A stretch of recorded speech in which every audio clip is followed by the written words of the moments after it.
ក្របពះឆ្ងាយផ្ទះឆ្ងាយស្រុកខំប្រឹងត្រុកមិនហ៊ានសម្រាំង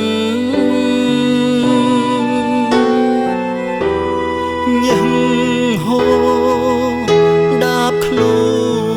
នឈឺមិនហ៊ានផ្អាំងជីវិតលំបាកដាច់ខ្យល់ដុំផ្ញើកូននឹងម៉ែព្រោះតែបំណុលបានជាប្រឹងត្បុលស៊ីឈ្នួលស្រុកឆ្ងាយឃើញគេអបកូនខ្ញុំយំនឹកស្ដាយធ្វើមិនដេចគួរណាយជីវិតយើងក្រ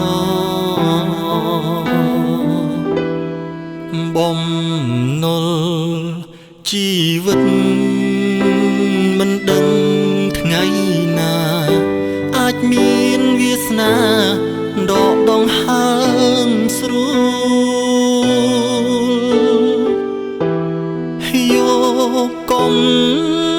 ឡើងបាយធ្វើការដូរយកប្រាក់ឈ្នួលពេលខ្លះចង់ដួលមិនហ៊ានធូរតែកូនសុំទោសម៉ែឲ្យម៉ែនឿយហត់មើលចៅកុំសត់ទាំងគ្មានប្រាក់ខែបើសិនថ្ងៃមុខជីវិតប្រសើរដូចគេកូនមើលថែម៉ែដាក់អាយុកូន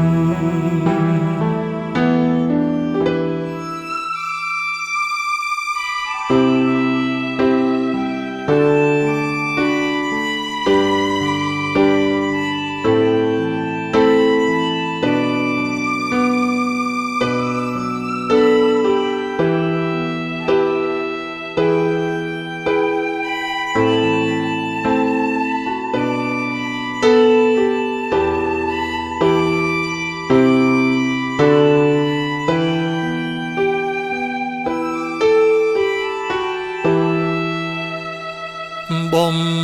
ណុលជីវិតមិនដឹងថ្ងៃណាអាចមានវាសនាដកដងហើមស្រួ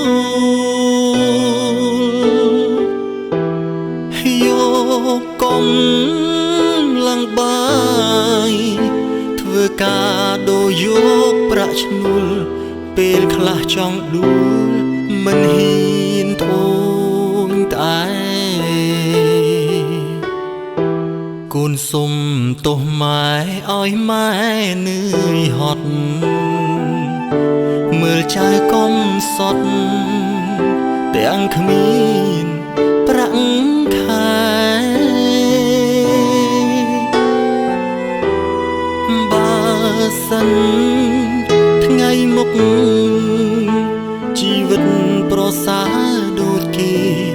កូនមើលថែម៉ែ